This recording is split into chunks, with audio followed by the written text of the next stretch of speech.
RN ಡಿಜಿಟಲ್ಗೆ ಸ್ವಾಗತ. ನಾನು Narasimhamurthy patty. Dharwad ಈ ಹೆಸರೇ ಒಂದು ಅದ್ಭುತ. ಈ ಧಾರವಾಡ ಅಂದ್ಕೊಳ್ಳಿ ವಿದ್ಯಾಕಾಶಿ, ಅದು ಸಾಂಸ್ಕೃತಿಕ ನಗರಿಯೂ ಕೂಡ ಹೌದು. ಈ ನೆಲೆಯಲ್ಲಿ ಇಲ್ಲಿ ಬಗೆ ಬಗೆಯ ಕಾರ್ಯಕ್ರಮಗಳು ನಡೀತಾನೆ ಇರ್ತವೆ. ಅದರಲ್ಲೂ ಶ್ರಾವಣ ಮಾಸ ಬಂದರೆ ಸಾಕು, ಇಲ್ಲಿ ಅನೇಕ ಕಾರ್ಯಕ್ರಮಗಳನ್ನು ಆಯೋಜನೆ ಮಾಡಲಾಗುತ್ತೆ. ಅದರಲ್ಲೂ ವಿಶೇಷವಾಗಿ ಜಾನಪದ ಸಂಶೋಧನಾ ಸಂಸ್ಥೆ ಏನಿದೆ ಅದು ಅತ್ಯಂತ ಅದ್ಭುತವಾದಂತಹ ಕಾರ್ಯಕ್ರಮಗಳನ್ನು ಆಯೋಜನೆ ಮಾಡುತ್ತೆ. ಈ ಒಂದು ಸಂಸ್ಥೆಯನ್ನು ಹುಟ್ಟು ಹಾಕಿದ್ದು ಬಸಲಿಂಗಯ್ಯ ಹಿರೇಮಠ್ ಮತ್ತು ವಿಶ್ವೇಶ್ವರಿ ಹಿರೇಮಠ ಅಂತೇಳಿ ದಂಪತಿ. ಇವರಿಬ್ಬರು ಜಾನಪದ ಕಲಾವಿದರು. ಹೀಗಾಗಿ ಈ ಒಂದು ಜಾನಪದಕ್ಕೆ ಏನಾದರೂ ಕೊಡುಗೆ ಕೊಡಬೇಕು ಅನ್ನೋ ಒಂದು ಕಾರಣಕ್ಕೆ ಈ ಒಂದು ಸಂಸ್ಥೆಯನ್ನು ಹುಟ್ಟು ಹಾಕಿದರು. ಇವತ್ತು ಬಸಲಿಂಗಯ್ಯ ಹಿರೇಮಠ ಅವರು ನಮ್ಮ ಜೊತೆ ಇಲ್ಲ, ಆದರೆ ಅವರ ಪತ್ನಿ ಆ ಒಂದು ಸಂಸ್ಥೆಯನ್ನು ಮುನ್ನಡೆಸ್ಕೊಂಡು ಹೊಂಟಿದ್ದಾರೆ. ಅಂತಹ ಒಂದು ಸಂಸ್ಥೆಯಿಂದ ಇವತ್ತು ಒಂದು ಉಂಡಿ ಹಬ್ಬ ಅಂಥೇಳಿ ಆಚರಣೆ ಮಾಡಲಾಗ್ತದೆ. ಏನಿದು ಉಂಡಿ ಹಬ್ಬ ಅಂದರೆ, ಶ್ರಾವಣ ಮಾಸ ಬಂದರೆ ಸಾಕು ಹಬ್ಬಗಳ ಸಾಲು ಹರಿದು ಬರ್ತದೆ. ಈ ಹಿನ್ನೆಲೆಯಲ್ಲಿ ಶ್ರಾವಣ ಮಾಸದ ಮೊದಲನೇ ಹಬ್ಬ ನಾಗರ ಪಂಚಮಿ. ಈ ಹಿನ್ನೆಲೆಯಲ್ಲಿ ನಾಗರ ಪಂಚಮಿ ಅಂದುಕೊಳ್ಳಿ ಎಲ್ಲರ ಗಮನದಲ್ಲಿ ಬರೋದು ಉಂಡೆಗಳು, ಬಗೆ ಬಗೆಯ ಉಂಡೆಗಳು. ಅದರಲ್ಲೂ ಉತ್ತರ ಕರ್ನಾಟಕದ ವಿಶೇಷತೆ ಏನು ಅಂದರೆ ಇಲ್ಲಿಯ ತಿನಿಸುಗಳು. ಅದು ಉಂಡೆಗಷ್ಟೇ ಸೀಮಿತ ಅಲ್ಲ, ಆದರೂ ಕೂಡ ಇದಕ್ಕೆ ಉಂಡೆ ಹಬ್ಬ ಅಂತಲೇ ಒಂದು ಏನೋ ಹೆಸರಲ್ಲಿ ಬಂದಿದೆ. ಯಾಕಂದರೆ ಬಗೆ ಬಗೆಯ ಉಂಡೆಗಳನ್ನು ಇಲ್ಲಿ ತಯಾರಿಸಿ ಎಲ್ಲರೂ ಸೇರಿಬಿಟ್ಟು ಏನು ದೇವರ ನಾಮಗಳನ್ನು ಹಾಡಿ ಅದ್ರ ಜೊತೆ ಜನಪದ ಗೀತೆಗಳನ್ನು ಹಾಡಿ ನಂತರ ಎಲ್ಲರೂ ಸೇರಿ ಊಟ ಮಾಡ್ತಾರೆ. ಕೇವಲ ಉಂಡೆ ಅಷ್ಟೇ ಅಲ್ಲ ನೋಡಿ, ಉಂಡೆ ಅಂದ್ಕೊಳ್ಳಿ ರವಾ ಉಂಡೆ ಇರ್ಬೋದು, ಶೇಂಗಾ ಉಂಡೆ, ಏನು ಎಳ್ಳಿನ ಉಂಡೆ ಇರ್ಬೋದು, ಇನ್ನಿತರ ಸುಮಾರು ಒಂದು 10-12 ಬಗೆಯ ಉಂಡೆಗಳನ್ನು ತಯಾರಿಸಲಾಗುತ್ತೆ. ಅದರ ನಂತರ ಬಗೆ ಬಗೆಯ ಪಲ್ಯಗಳನ್ನು ಕೂಡ ತಯಾರು ಮಾಡಿಕೊಂಡು ಬರ್ತಾರೆ. ಧಾರವಾಡ ನಗರದ ಅತ್ಯಂತ ಸುಂದರವಾದಂತಹ ತಾಣವಾಗಿರುವಂತಹ ರಂಗಾಯಣದ ಆವರಣದಲ್ಲಿ ಈ ಒಂದು ಕಾರ್ಯಕ್ರಮವನ್ನು ಆಯೋಜನೆ ಮಾಡಲಾಗಿದೆ. ಮಹಿಳೆಯರೆಲ್ಲರೂ ಬಗೆ ಬಗೆಯ ದಿರಿಸುಗಳನ್ನು ಧರಿಸಿಕೊಂಡು ಇಲ್ಲಿಗೆ ಬಂದಿದ್ದಾರೆ. ಅದ್ರ ಜೊತೆಗೆ ಜಾನಪದ ಶೈಲಿಯ ಎಲ್ಲ ದಿರಿಸನ್ನು ಧರಿಸ್ಕೊಂಡು ಬಂದು ತುಂಬಾ ಅದ್ಭುತವಾದ ಒಂದು ಕಾರ್ಯಕ್ರಮವನ್ನು ಇಲ್ಲಿ ಮಾಡ್ತಾಯಿದ್ದಾರೆ.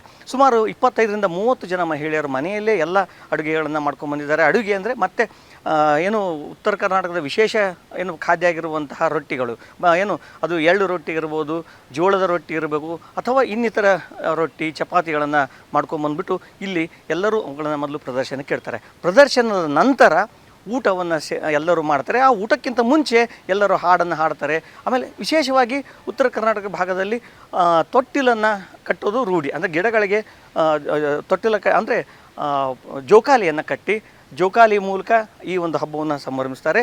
ಹಳ್ಳಿಗಳಲ್ಲಂತೂ ಸಾಕಷ್ಟು ಪ್ರಸಿದ್ಧವಾದಂಥ ಹಬ್ಬ, ಆದರೆ ಸಿಟಿಗಳಲ್ಲಿ ಇದು ಇತ್ತೀಚಿನ ವರ್ಷಗಳಲ್ಲಿ ಮರೆಯಾಗ್ತಾ ಬಂದಿದೆ. ಈ ಹಿನ್ನೆಲೆಯಲ್ಲಿ ಈ ಒಂದು ಜನಪದ ಸೊಗಡನ್ನು ಉಳಿಸ್ಕೋಬೇಕು, ಈ ಜನಪದ ಹಬ್ಬಗಳನ್ನು ಉಳಿಸ್ಕೋಬೇಕು ಅನ್ನೋ ಒಂದು ಕಾರಣಕ್ಕೆ ಈ ಒಂದು ಏನು ಸಂಶೋಧನಾ ಸಂಸ್ಥೆಯ ವತಿಯಿಂದ ಈ ಒಂದು ಹಬ್ಬವನ್ನು ಆಚರಿಸಲಾಗ್ತಾ ಇದೆ. ಹೀಗೆ ಮನೆಯಿಂದ ತಂದಂಥ ಬಗೆಯ ಬಗೆಯ ತಿನಿಸುಗಳನ್ನು ಮೊದಲು ಎಲ್ಲರೂ ಪ್ರದರ್ಶನಕ್ಕೆ ಇಡ್ತಾರೆ. ಎಲ್ಲ ಬಂದವರೆಲ್ಲ ನೋಡ್ತಾರೆ, ಹಾಡುಗಳನ್ನು ಹಾಡ್ತಾರೆ, ಜನಪದ ಹಾಡುಗಳನ್ನು ಹಾಡ್ತಾರೆ. ಅದಾದ ನಂತರ ಎಲ್ಲರೂ ಸೇರಿಕೊಂಡು ಊಟ ಮಾಡ್ತಾರೆ. ಊಟವೂ ಕೂಡ ವಿಭಿನ್ನ. ಈಗಾಗಲೇ ಹೇಳಿದಂತೆ ಬಗೆ ಬಗೆಯ ಪಲ್ಯಗಳು, ರೊಟ್ಟಿಗಳು, ಸಿಹಿ ತಿನಿಸುಗಳು, ಆಮೇಲೆ ಚಟ್ನಿ ಪುಡಿಗಳು. ಅಂದರೆ ಅಲ್ಲಿ ಸುಮಾರು 8-10 ಬಗೆಯ ಚಟ್ನಿ ಪುಡಿಗಳನ್ನು ಕೂಡ ಬೇರೆ ಬೇರೆ ತಂದಿರ್ತಾರೆ. ಅಂದರೆ ಕಡಲೆಬೇಳೆ ಚಟ್ನಿ ಪುಡಿ ಇರ್ಬೋದು, ಅಥವಾ ಇನ್ನಿತರ ಬಗೆಯ ಚಟ್ನಿ ಪುಡಿಗಳು ಇರ್ಬೋದು. ಅವುಗಳನ್ನು ಮೊಸರಿನೊಂದಿಗೆ ಸೇರಿಸಿಬಿಟ್ಟು ಅದನ್ನು ತಿಂತಾರೆ. ಅದ್ರ ಜೊತೆಗೆ ಬಗೆ ಬಗೆ ಮತ್ತು ಏನು ಅನ್ನದ ಐಟಮ್ಗಳು ಕೂಡ ಇರ್ತವೆ. ಅದನ್ನು ಚಿತ್ರಾನ್ನ ಇರ್ಬೋದು, ಮೊಸರನ್ನ ಇರ್ಬೋದು, ಹೀಗೆ ಇನ್ನಿತರ ಸಾಕಷ್ಟು ಬಗೆ ಬಗೆಯ ಅನ್ನದ ಏನು ಖಾದ್ಯವನ್ನು ಕೂಡ ತಂದಿರ್ತಾರೆ. ಹೀಗೆ ಸುಮಾರು 35-40 ಬಗೆಯ ಖಾದ್ಯಗಳನ್ನು ತಂದು ಎಲ್ಲರೂ ಸೇರಿ ಸಂಭ್ರಮದಿಂದ ಈ ಒಂದು ಹಬ್ಬದಲ್ಲಿ ಊಟ ಮಾಡ್ತಾರೆ. ಹೀಗೆ ಬಂದಂತಹ ಅತಿಥಿಗಳು, ಅಂದರೆ ಈ ಸಂದರ್ಭದಲ್ಲಿ ಈ ಒಂದು ಸೊಬಗನ್ನು ನೋಡಲಿಕ್ಕೆ ಯಾರು ಬರ್ತಾರೆ ಅವ್ರಿಗೂ ಕೂಡ ಊಟ ಮಾಡಿಸಿ ಖುಷಿ ಪಡ್ತಾರೆ. ಅಂದರೆ ಒಬ್ಬ ಮನುಷ್ಯ ತಮ್ಮ ಜೀವನದಲ್ಲಿ ಸಾಕು ಅನ್ನೋದು ಊಟಕ್ಕೋಸ್ಕರ. ಅವನಿಗೆ ಎಷ್ಟೇ ಹಣ ಕೊಟ್ಟರೂ ಕೂಡ ಅವನು ಸಾಕು ಅನ್ನಲ್ಲ, ಚಿನ್ನ ಕೊಟ್ಟರೂ ಕೂಡ ಸಾಕು ಅನ್ನಲ್ಲ. ಆದರೆ ಹೊಟ್ಟೆ ತುಂಬಿದ ಮೇಲೆ ಒಂದು ತುತ್ತು ಕೂಡ ಹೆಚ್ಚು ತಿನ್ನೋಕ್ಕಾಗಲ್ಲ. ಆ ಹಿನ್ನೆಲೆಯಲ್ಲಿ ಈ ಎಲ್ಲ ಹೊಸ ಬಗೆಯ ಅಥವಾ ಏನು ಜಾನಪದ ಶೈಲಿಯ ಅಡುಗೆಯನ್ನು ಮಾಡ್ಕೊಂಬಂದು ಎಲ್ಲರೂ ಕೂತ್ಕೊಂಡ್ಬಿಟ್ಟು ಸವಿತಾರೆ, ಖುಷಿಯಿಂದ ಉಣ್ತಾರೆ. ಇಡೀ ಏನು ಬೆಳಗ್ಗೆ ಸುಮಾರು 10-11ಕ್ಕೆ ಶುರುವಾದಂಥ ಈ ಒಂದು ಒಟ್ಟಾರೆ ಕಾರ್ಯಕ್ರಮ ಮುಗಿಯೋದು ಮಧ್ಯಾಹ್ನ 4 ಗಂಟೆ ನಂತರವೇ. ಅಂದರೆ ಅದಾದ ನಂತರ ಎಲ್ಲರೂ ಈ ತಮ್ಮ ಮನೆಗೆ ಹೋಗ್ತಾರೆ. ಅಂದರೆ ಇಲ್ಲಿ ಗಮನಿಸಬೇಕಾದ ಒಂದು ಅಂಶವೇನೆಂದರೆ, ನಮ್ಮ ಹಬ್ಬ ಹರಿದಿನಗಳನ್ನು ಏನು ಮುಂದಿನ ಜನ್ರೇಷನ್ನಿಗೆ, ಅಂದರೆ ಮುಂದಿನ ಪೀಳಿಗೆಗೆ ತೋರಿಸ್ಬೇಕಾಗಿದ್ದು ನಮ್ಮೆಲ್ಲರ ಕರ್ತವ್ಯ ಇದೆ. ಆ ನಿಟ್ಟಿನಲ್ಲಿ ತಮ್ಮ ಮಕ್ಕಳೊಂದಿಗೂ ಬಂದಿರ್ತಾರೆ, ಆಮೇಲೆ ಬೇರೆ ಬೇರೆ ಮಕ್ಕಳನ್ನು ಕೂಡ ಕರೆತನ್ನಿ ಅಂತ ಹೇಳಿರ್ತಾರೆ. ಈ ನೆಲೆಯಲ್ಲಿ ಇವತ್ತು ಏನು ನಡೀತು ಅಂದರೆ ಮುಂಚಿತವಾಗಿ ಮಾಡ್ತಾರೆ.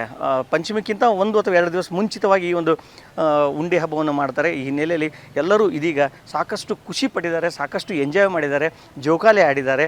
ಆ ಮೂಲಕ ಈ ಒಂದು ಜಾನಪದ ಸೊಗಡಿನ ಸಂಭ್ರಮವನ್ನು ಸವಿದಿದ್ದಾರೆ. ಅದ್ರ ಜೊತೆ ಈ ಒಂದು ಸೊಗಡನ್ನು ಮುಂದಿನ ಪೀಳಿಗೆಗೆ ತೋರಿಸ್ಬೇಕು ಅಂತಲೂ ಕೂಡ ಪ್ರಯತ್ನ ಮಾಡಿ ಅದರಲ್ಲಿ ಬಹುತೇಕ ಯಶಸ್ವಿಯಾಗಿದ್ದಾರೆ ಅಂತಲೇ ಹೇಳ್ಬೋದಾಗಿದೆ.